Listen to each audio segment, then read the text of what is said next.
I'm going to show you a 3-step framework to respond to any real estate objection that you'll ever get over the phone. So before we jump into this, I'm going to share my screen in just a second and walk you through some things that you can learn from our new script book. So feel free, jump into the description right underneath this video, download a copy for yourself so you can follow along and you can start using some of these scripts in your business right away. So before we get into today's training, I want you to have an open mind. I want you to approach this from a coachable standpoint, meaning if what you're doing is working right now, phenomenal, keep doing it.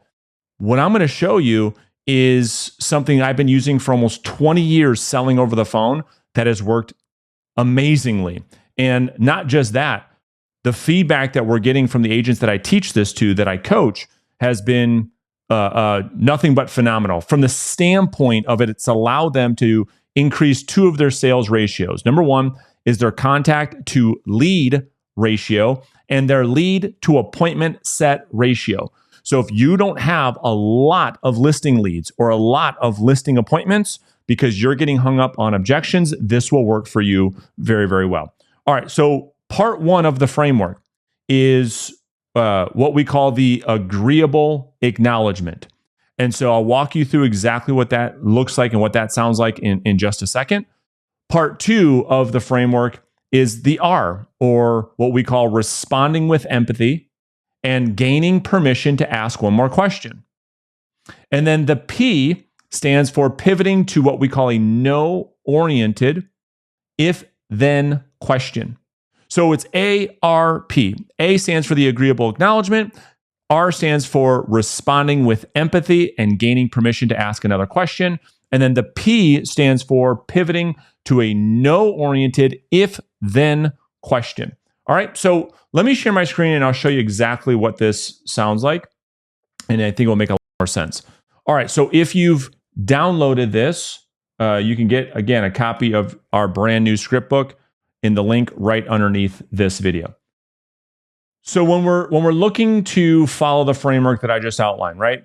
A is our agreeable acknowledgement. We want to make sure that we stay calm. We never want to be argumentative ever. We want to have a nurturing tonality, which you'll hear what this sounds like in just a second, because this helps us to lower the prospect's psychological reactance. The R, like we talked about before, is where we're going to respond with empathy and then gain permission to ask yet again one more question. And then lastly, the P is we're going to pivot to what we call a no-oriented or a self-admission question using the if-then conditional framework. All right, so let's jump into a couple of examples. So you get the objection and they say, well, we're going to use the same agent, or we have a friend in the business, which is an objection you guys probably hear almost every single day.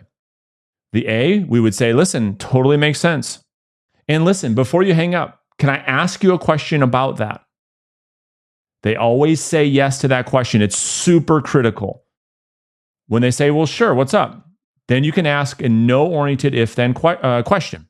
This is an example.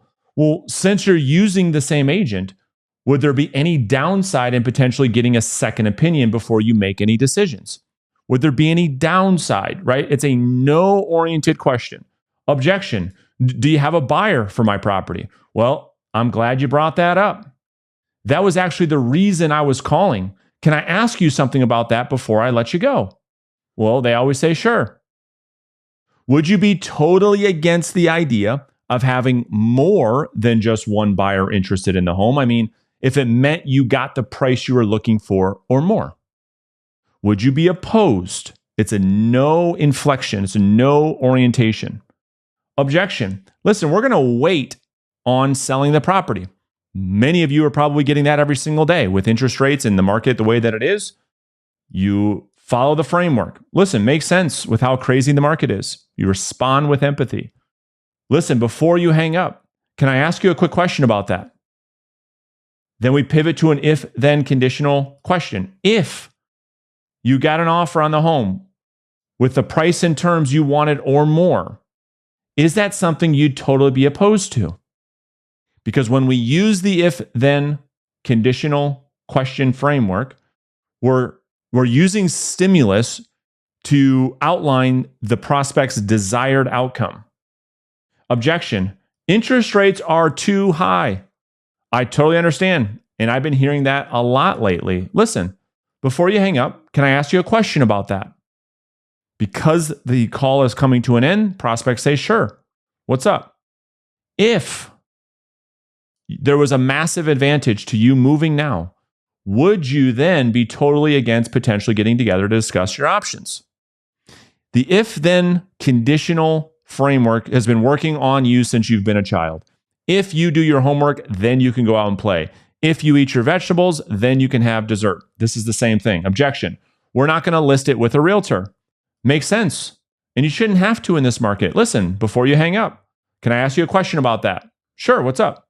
If for some reason 30 days goes by and you're unable to sell it on your own, and I'm sure that won't be the case for you, then at that point, would you be totally opposed to potentially interviewing agents to help you get the property sold?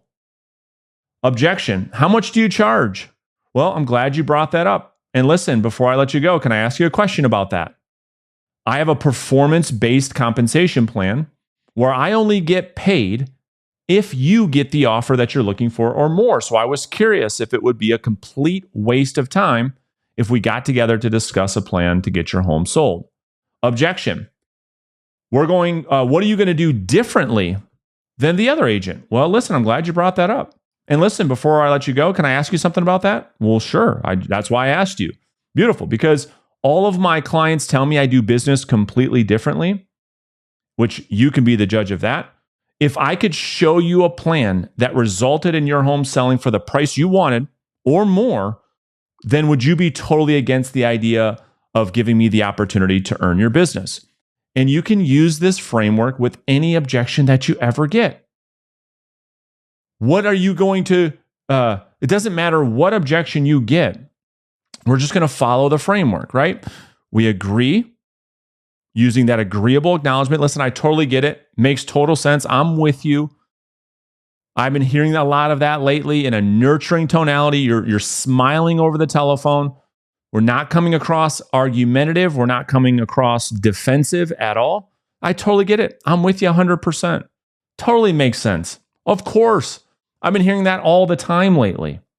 Then we get into our response, right? We're going to respond with some type of empathy and then ask permission to ask the prospect one more question before we end the phone call.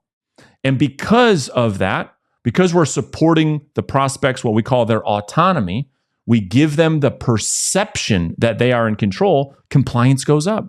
That's why they always agree. Well, sure, what's up? And then we can pivot to a no-oriented, if-then conditional question. If, Mr. Prospect, I can give you exactly what you want, then would you be against? Would you be opposed? Would it be a waste of time? Would it be ridiculous? Would you be totally closed-minded to the idea of us getting together and looking at some options? Because so many people are used to saying no to amateur salespeople who always go for the yes. And here's the thing that we know. Yes lives in the land of no. So when we ask a no-oriented question, oftentimes people don't think in absolutes. So we can get them to say, well, I guess that wouldn't be ridiculous. No, I guess we wouldn't be totally opposed to that, black or white thinking, right? People are thinking more in the grays. So try this, right? Of course, if you want help growing a skill set, growing your listing-based business, and you're not happy with where you're at right now, let's talk. I'm going to put a link underneath this video. You can schedule a coaching consultation. We can ask each other some questions and determine if potentially working together in a coaching relationship makes any sense for you or not. And listen, here's the reality. I'm not the coach for everybody. So if we come to the conclusion that working together right now just doesn't make sense, that's fine. It's totally okay. I'm going to continue to make videos just like this to help you grow your skill set, grow your mindset, so you can grow a profitable sales business.